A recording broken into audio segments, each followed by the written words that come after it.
राधे राधे सभी को। जन्माष्टमी आने वाली है और बहुत सारे लोग अपने घर लड्डू गोपाल लाने की सोच रहे होंगे। तो कुछ लोग ये भी सोच रहे होंगे क्या हम लड्डू गोपाल उससे पहले लेकर के आ जाएं। तो देखिए, जो लोग लड्डू गोपाल पहले लाना चाहते हैं, मैं उन लोगों को एक दिन बता दूंगी या तिथि बता देती हूँ। तो उस दिन आप लड्डू गोपाल को अपने घर ला सकते हैं। और दूसरा, जैसे बहुत सारे लोग जो लड्डू गोपाल के वस्त्र धुलते हैं, तो धुलते समय बहुत सारी गलतियाँ करते हैं। तो वो ऐसी कौन सी गलती है जो हमें नहीं करनी चाहिए, और मैंने काफ़ी सारे लोगों को ऐसे करते भी देखा है। तो देखिए, हमारे जो लड्डू गोपाल हैं वो एक छोटे बालक हैं, तो उसी रूप में हम उनकी सेवा भी करते हैं। तो सबसे पहले बात कर लेते हैं, और ये मॉर्निंग रूटीन है जो आप लोग सेवा देख रहे हैं, और मैं किस प्रकार से सेवा करती हूँ उसका वीडियो है। तो सबसे पहले हम बात कर लेते हैं, जो लोग लड्डू गोपाल अपने घर लाना चाहते हैं तो वो लोग जन्माष्टमी से पहले किस दिन लेकर के आएँ। देखिए, जो पुत्रदा एकादशी आ रही है वो 16 अगस्त की है। आप चाहें तो अपने घर लड्डू गोपाल 16 अगस्त को यानी पुत्रदा एकादशी वाले दिन लेकर आ सकते हैं। पुत्रदा एकादशी संतान प्राप्ति के लिए भी ये व्रत रखा जाता है, क्योंकि जिन लोगों की संतान नहीं है वो ये पुत्र प्राप्ति के लिए इस व्रत को रख सकते हैं। तो आप चाहें तो अपने लड्डू गोपाल को आप पुत्रदा एकादशी पर ला करके उनकी प्राण प्रतिष्ठा कर सकते हैं, और उस दिन से आप उनकी सेवा स्टार्ट कर सकते हैं। या फिर आप चाहें तो लड्डू गोपाल को जन्माष्टमी वाले दिन भी ला सकते हो, क्योंकि जन्माष्टमी वाले दिन बहुत सारे कार्य हो जाते हैं, हमें डेकोरेशन भी करनी होती है। तो कुछ लोगों का ये मन होता है कि हम पहले ही लड्डू गोपाल को अपने घर ले आएँ।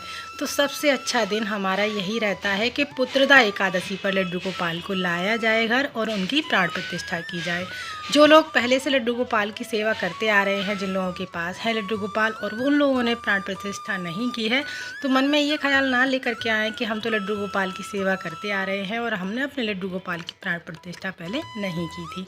तो जो लोग सेवा करते आ रहे हैं उन लोगों को कोई भी आवश्यकता नहीं है। जब हम घर में नए लड्डू गोपाल लाते हैं उनकी ही प्राण प्रतिष्ठा की जाती है। साथ ही काफ़ी सारे लोगों के ये भी प्रश्न होते हैं कि आप लड्डू गोपाल के वस्त्र कैसे धुलती हैं।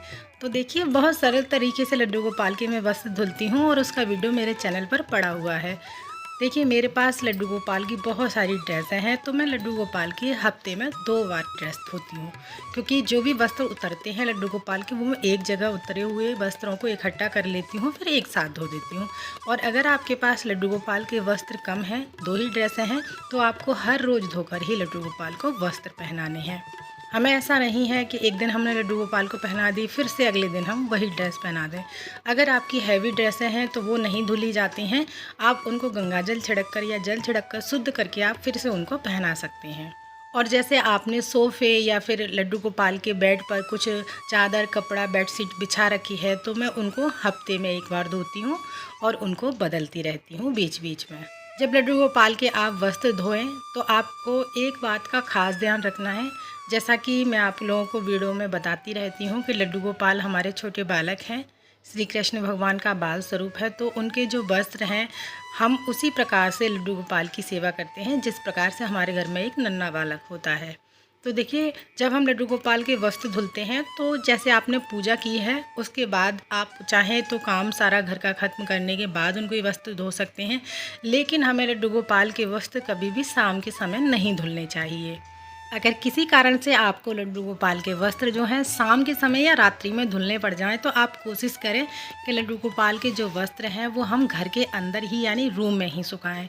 हमें खुले आसमान में लड्डू गोपाल के वस्त्र नहीं सुखाने हैं, या तार पे रस्सी पे हमें बाहर नहीं सुखाने हैं। क्योंकि जब हमारा कोई छोटा बालक होता है 1.25 महीने का, या बहुत सारे लोग ये 1 साल तक भी करते हैं ऐसा कि अपने बच्चों के जो वस्त्र हैं वो बाहर धूप में सुखाते हैं, लेकिन रात्रि में खुले आसमान में वो नहीं पड़े छोड़ते, यानी पूरी रात हमें वो लड्डू गोपाल के वस्त्र वहाँ पर पड़े हुए नहीं छोड़ने हैं तार पर। आप दिन में लड्डू गोपाल के वस्त्र धो सकते हैं और सुखा भी सकते हैं हवा में, धूप में। और जब लड्डू गोपाल के वस्त्र सूख जाएं तो आप उनको इकट्ठा करके जहाँ पर आप रखते हैं वहाँ रख सकते हैं, लेकिन आपको रात्रि को पूरी रात हमें लड्डू गोपाल के वस्त्र पड़े हुए वहाँ पर नहीं छोड़ने हैं, बस इस बात का हमें ध्यान रखना है। तो सुबह सबसे पहले मैंने यहाँ पर स्नान करने के बाद में लड्डू गोपाल को जगाया और जल पिलाया। जल पिलाने के बाद में मैंने यहाँ पर पूजा की तैयारी कर ली थी। उसके बाद लड्डू गोपाल को स्नान कराया, सुंदर सा श्रृंगार किया और मैंने यहाँ पर कर ली है पूजा आरती। पूजा आरती करने के बाद में हमने यहाँ पर लड्डू गोपाल को भोग भी लगा दिया था साथ में ही, और आप लोग दर्शन कर लीजिएगा। बहुत ही प्यारे पूरे सावन के महीने मैंने यहाँ पर लड्डू गोपाल को हरे हरे रंग की ड्रेसें पहनाई हैं। प्यारे कान्हा और लड्डू अगर आपको अच्छे लग रहे हैं तो प्लीज़ राधे राधे कमेंट में ज़रूर लिखिएगा। साथ ही हमारे चैनल को सब्सक्राइब करना ना भूलिएगा। फिर मिलते हैं अगली किसी और वीडियो में, तब तक के लिए आप सभी को राधे राधे।